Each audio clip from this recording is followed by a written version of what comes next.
Assalamualaikum warahmatullahi wabarakatuh. Alhamdulillahi rabbil alamin. Wabihi nasta'inu ala umurid dunya waddin. Wassalatu wassalamu ala ashrafil anbiya'i wal mursalin, imamil muttaqin, sayyidina wa maulana Muhammadin wa ala alihi wa sahbihi ajma'in, amma ba'd. Ikhwah fillah yang dimuliakan Allah subhanahu wa ta'ala, setiap manusia yang mengaku sebagai umat muslim diperintahkan oleh Allah subhanahu wa ta'ala, dianjurkan olehnya untuk selalu berdoa kepada Allah subhanahu wa ta'ala. Ketika doa tersebut yang kita lakukan, yang kita sanjungkan kepada Allah subhanahu wa ta'ala, maka di situ kita harus selalu yakin akan dikabulkan doa kita oleh Allah subhanahu wa ta'ala. Perintah untuk berdoa kepada Allah subhanahu wa ta'ala Allah jelaskan dari dalam Al-Quranul Karim, Ud'uni astajib lakum. Berdoalah kalian kepadaku, kata Allah, maka aku akan mengkabulkan setiap doa kalian. Apakah doa kita akan dikabulkan oleh Allah?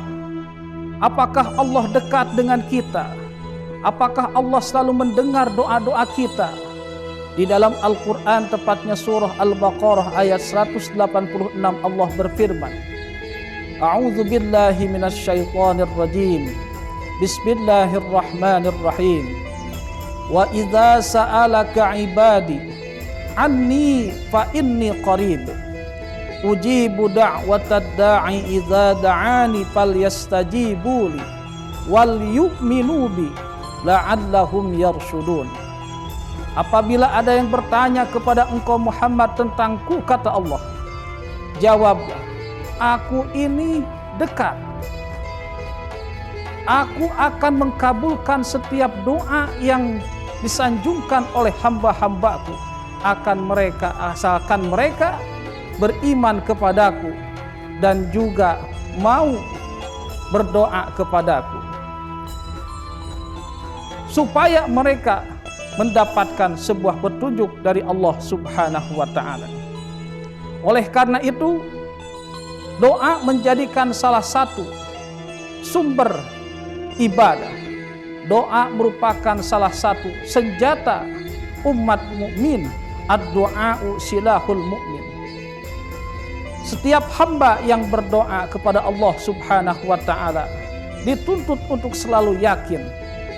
Tetapi memang ada doa yang dapat memperhambat dikabulkan doa oleh Allah subhanahu wa ta'ala. Ada perilaku manusia yang dapat menghalangi akan dikabulkan doa kita oleh Allah subhanahu wa ta'ala. Mana di antaranya? Di dalam kitab Tanwirul Qulub disebutkan, salah satu la tustajabu da'watuhum. Ada 3 perkara yang dapat memperlambat akan dikabulkan doa kita oleh Allah subhanahu wa ta'ala. Yang pertama, akilul haram. Orang yang suka memakan uang haram. Orang yang suka memakan barang haram. Dari mana rizkinya tersebut dimakan? Dari mana harta tersebut dimakan? Dari mana rizki orang tersebut dihasilkan? Yang kedua, wa muksirul ghibah. Di antara yang dapat memperlambat akan dikabulkan doa kita oleh Allah subhanahu wa ta'ala, yaitu yang kedua, wa muksirul ghibah. Orang yang selalu memperbanyak menggunjing kejelekan orang lain. Setiap manusia pasti memiliki sebuah kesalahan. Tetapi sebaik-baik orang yang memiliki kesalahan, yaitu orang yang selalu bertobat kepada Allah subhanahu wa ta'ala, meminta ampun kepada Allah subhanahu wa ta'ala. Tetapi tidak setiap hal kesalahan mudah untuk diampuni, karena hubungan manusia itu ada langsung dengan Allah, dan kedua ada hubungan dengan sesama manusia. Ketika hubungan langsung dengan Allah Subhanahu wa Ta'ala, pasti kita akan diijabah dan diampuni setiap kesalahan kita oleh Allah Subhanahu wa Ta'ala. Tetapi yang paling sulit untuk kita lakukan, kita meminta maaf kepada orang-orang yang ada di sekeliling kita, yang pernah kita zalimi, yang pernah kita sakiti, atau mungkin pernah kita gunjing selama hidup di alam dunia ini. Maka yang paling bahaya ketika kita selalu menggunjing kejelekan orang lain, itu takut akan menjadi sebuah penghambat akan dikabulkan doa kita oleh Allah Subhanahu wa Ta'ala. Yang ketiga, di antara hal yang dapat memperlambat atau dapat menghambat doa kita dikabulkan oleh Allah Subhanahu wa Ta'ala, wa man kana fi qalbihi ghillun aw hasadun lil muslimin, di dalam hati orang tersebut terdapat sifat iri, terdapat sifat dengki, terdapat sifat hasud terhadap sesama saudara yang beragama Islam. Oleh karena itu, yang namanya sifat iri ini merupakan penyakit hati, dengki juga penyakit hati, begitupun juga sifat hasud merupakan penyakit hati. Na'udzubillah summa na'udzubillahi min dzalik.